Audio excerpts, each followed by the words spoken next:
Hello and welcome to week 4 of our current scene coloring breakdown series here on the Sweet November Stamps YouTube channel. I am Amy, co-owner and illustrator for Sweet November Stamps, and we have been working on this cute little fairy from the Fairy Hair Clear Stamp Set.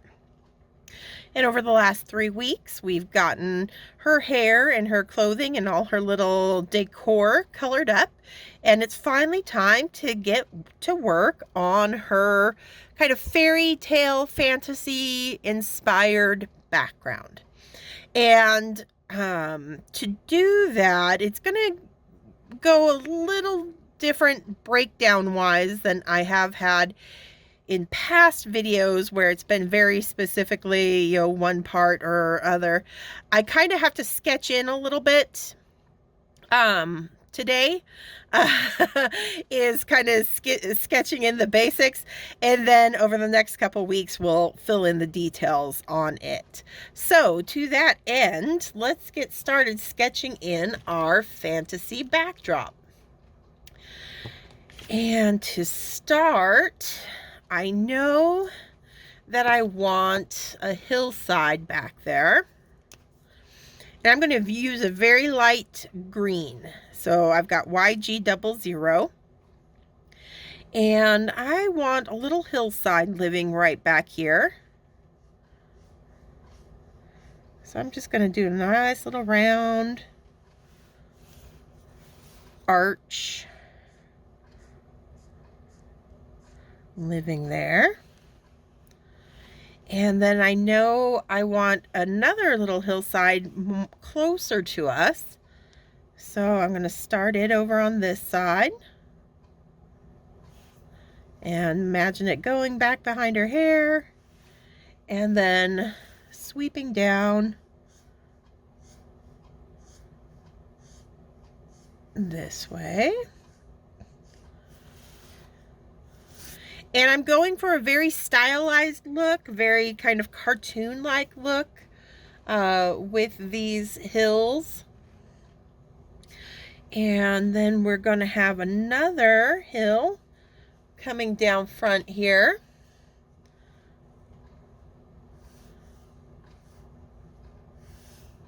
That's going to meet up to that one in the background, like so. Okay, so I've got my hillside on there. Before I color in the green on it, I know I want to add a little path to the scene. And to do that, I'm going to use a Y21.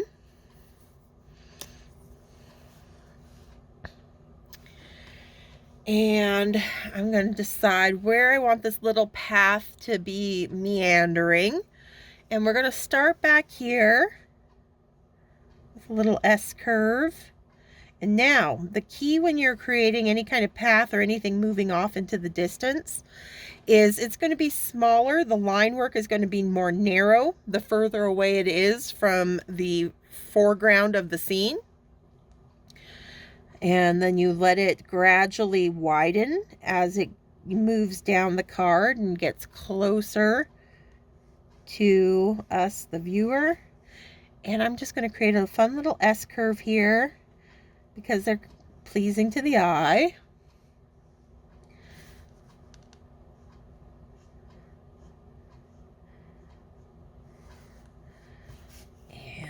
So this is where my line work starts getting a little wider down here.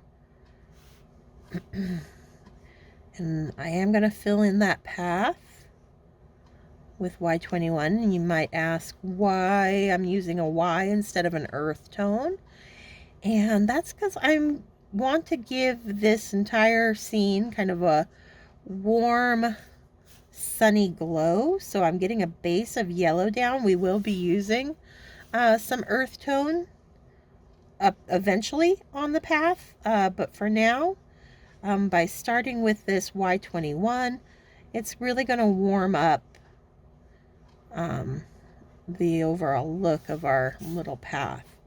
So you can see now, as I've been coloring this in, See how narrow the brush stroke is up here at the most distant part of our path, and how I've made my line work gradually widen as it comes down and it gets cut off by this hillside. Well, we're going to pick our path back up. So here, like, it's finally coming around this hillside that's much closer to us. And so it's going to start off even wider than how wide it was where it gets cut off.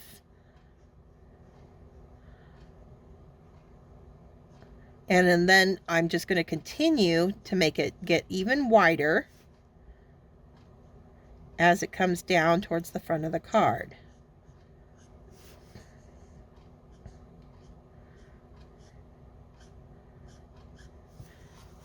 Like so. And then I'll just fill that in.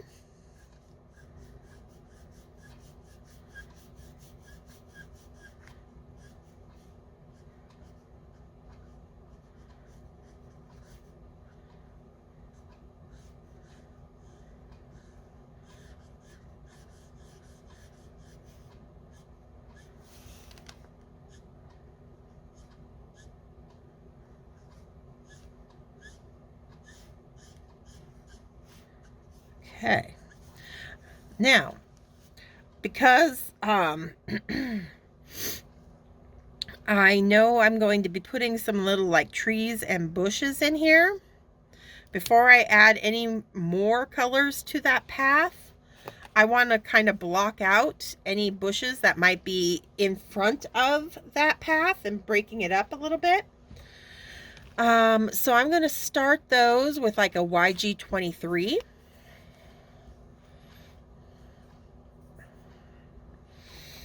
So say down here in the front, I want to kind of break up the path here a bit with a little bush that's kind of living right down here on this hillside that's closest to us.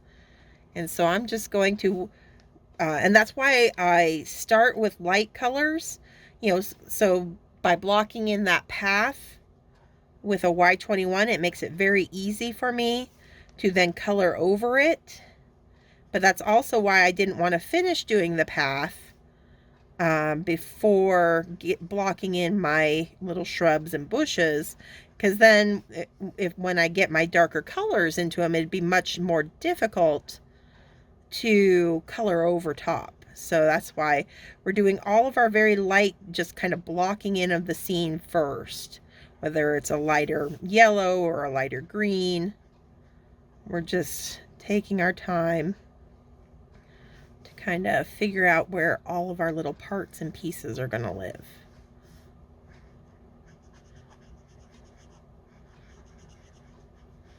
And even these bushes, I'm not going to, you know, we're just blocking in, you know, how big we want them. So the ones that are closest to us, I've made fairly large. But, you know, if we want to add some to this mid range hillside, they'll be a little bit smaller because they're a little bit more off in the distance compared to these ones out front.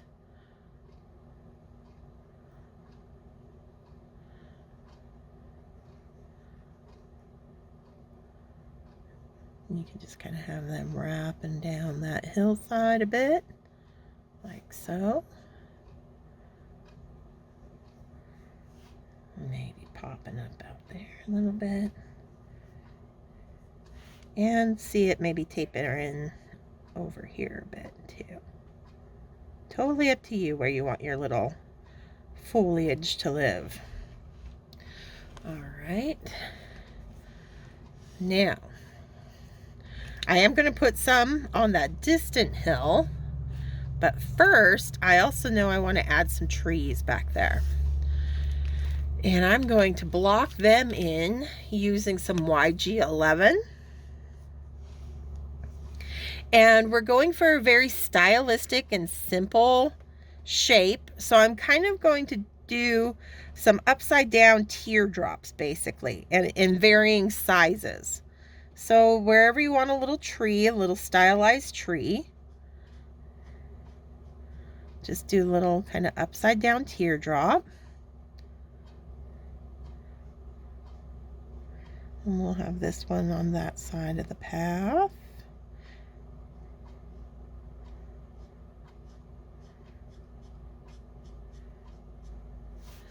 Maybe a larger one growing up this way.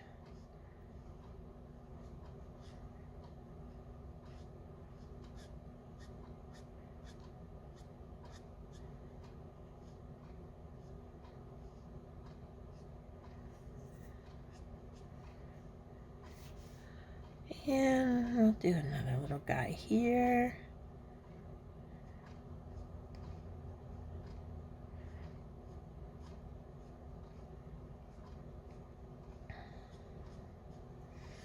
And because I like to work in odd numbers, I think I'm going to do one more small one down over here.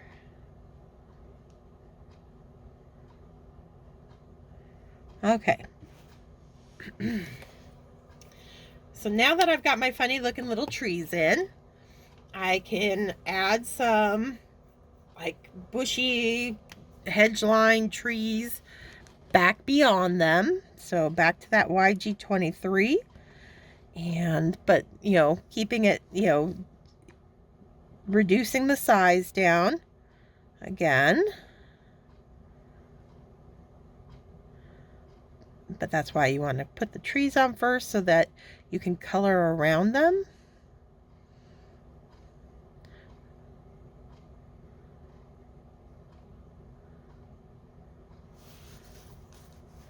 And just go along that top of that hillside.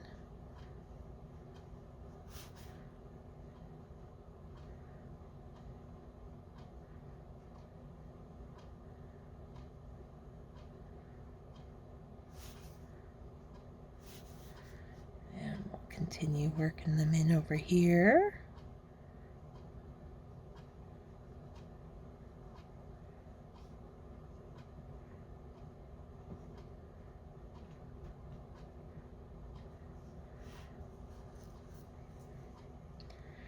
And then even another line of them kind of growing back beyond it. I'm going to leave a little space just to remind myself that it's two groups of trees back there. Otherwise, okay, so we got that mapped in. So I feel like we've got all of our major elements in play. I'm going to go ahead and continue to fill in now my hillside with the YG01.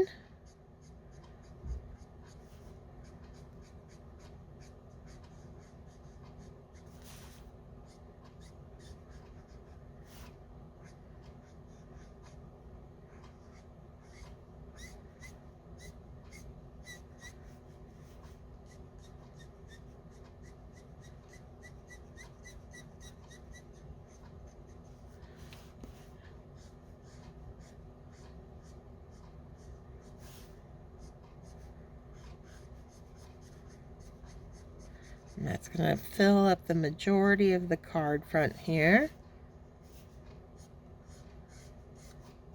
And you can see I'm just quickly laying color in, getting a base coat down. I'm not worried about it being nice and smooth or anything yet. Just getting that green on there. Okay. So there we've got the basic layout for our little fantasy scene, hillside scene. And I think we're going to stop there for this week. And then when we come back next week, we will color in the sky and just start adding in the rest of the details to bring this to life. So thank you for joining me today. I hope you enjoyed this basic, you know, how to kind of sketch in using your lighter Copic markers to give yourself kind of a map of what direction you're going to take your scene in. And until next Thursday, stay crafty, my friends. Bye.